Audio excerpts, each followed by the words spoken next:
How do you feel that EPA's decision today to delay their regulation of GHGs will have on businesses, and why are environmental issues, particularly the climate crisis, so low on the national US priority list? Well, that's a big question, and probably better one for a U.S. policy analyst. But I think we still do see in the United States quite a strong movement among businesses, regulation or no regulation, to take action to reduce their greenhouse gas emissions. Unfortunately, President Obama has a very full agenda with many issues on his plate. Certainly, we would like to see greenhouse gas regulation move ahead as quickly as possible. Beyond that, I mean, it is coming. There is going to be at some point a carbon price everywhere, so it really behooves businesses to get on board now with reducing their greenhouse gas emissions.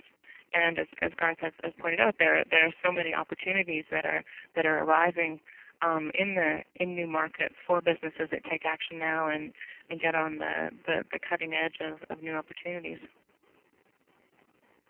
Okay, I'll just ask another question. Gareth, if I direct this to you, this is another kind of national level question. Please comment on what China and India are doing with renewable electricity and heat and efficiency. Do you have any statistics that may not relate really to what you've been talking about, but I suppose in a business sense, are you aware of any of what companies are doing in these countries? All I know, I've never been to India, but I've been to China, and I took a train trip. I took the Trans-Siberian Railway to Beijing, and on the day we went through China, I saw more solar hot water systems that day than I've seen before since all added together. China, I understand, is now the biggest manufacturer of solar panels, both hot water and PV, and wind turbines, I think, as well. So they've really gone for the manufacturing angle here and bring their manufacturing systems to bear. India is I know less about, I must say, but I understand they're looking very closely at low-emission vehicles, particularly Tata, the vehicle manufacturer. And again, these companies could undercut companies in the West. So I can probably a quarter answer that question, but not the rest of it, I'm afraid. Did you have anything, Deborah? Well, just, yeah, I mean, one of our, we have a policy analyst here who works solely on renewable energy, and I was talking with him about this a week or so ago, and certainly, you know, China is surging ahead in the world in terms of producing renewable energy, and India is coming along as well. And this is, you know, for example, in North America, we really face the risk of being left behind if we don't go further faster. And this is a point that's been made quite frequently in the United States by John Doerr, who's one of the leading tech investors in the United States, and he's made that point a number of times before the U.S. Senate that look out, the United States has been a leader in, for example, in the software and computer industry for a long time, but it's really starting to lag behind in the production of renewable energy. Okay, that's interesting. We just go on to reporting now with a couple of questions. Deborah, if I could direct this to you first. The question is, what types of reporting would enforce the adoption of clean, green business practices, as current reporting by publicly traded companies in the US will never force a change towards a low-carbon economy? Could you repeat the very first part of the question, please? It's about what types of reporting would help to enforce the adoption of clean business practices.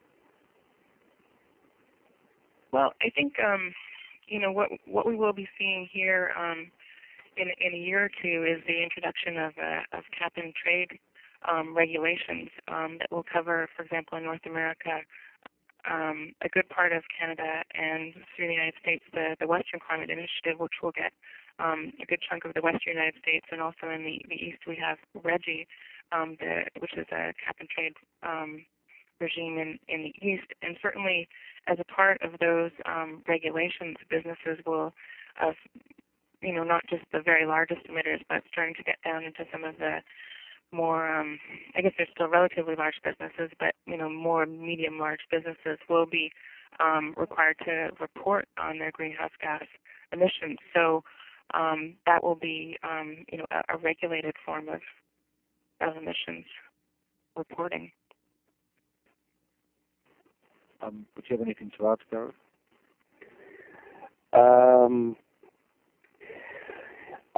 I'm not so familiar with U.S. reporting requirements either. There obviously is the voluntary program, the Carbon Disclosure Project, which is, I suppose, embarrassing if you're not part of it. And again, the cutting-edge companies, the companies who really want to make the most of this, are hiking up their transparency anyway. When you look at their sustainability reports, it isn't all gloss and good news. They tell you where they're falling short. So again, it's whether you want to be part of the old economy or part of the new economy to a certain extent. And most companies are realizing, there's a certain coolness associated now with being green. I mentioned very quickly in passing on my presentation about Apple getting caught by Greenpeace because they did very badly on their rating of electronics manufacturers. And Apple is notoriously a closed company, yet they suddenly started publishing all their environmental data, made some great pledges on what they were going to do. And going back to an earlier point about shifting U.S. industry, both they and Nike quit the U.S. Chamber of Commerce because the Chamber of Commerce, they thought, was blocking President Obama's climate change legislation.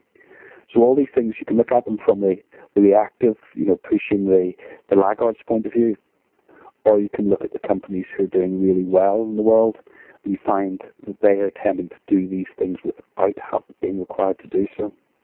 Are there particular ways in which the reporting situation differs in the UK and Europe? There's probably less in the US because, of course, things like the Freedom of Information Act is much more powerful in the US, and for example, the toxic release inventory is going off carbon emissions a little bit. There is reporting on integrated pollution prevention control regulation, but you'd have to be a real fanatic to start plunging into the records there to find out any information. So I think it will be a mixture of pressure from pressure groups and the businesses that really want to lead on this, wanting to open their books themselves and show that there's no greenwash, that what you see is what you get.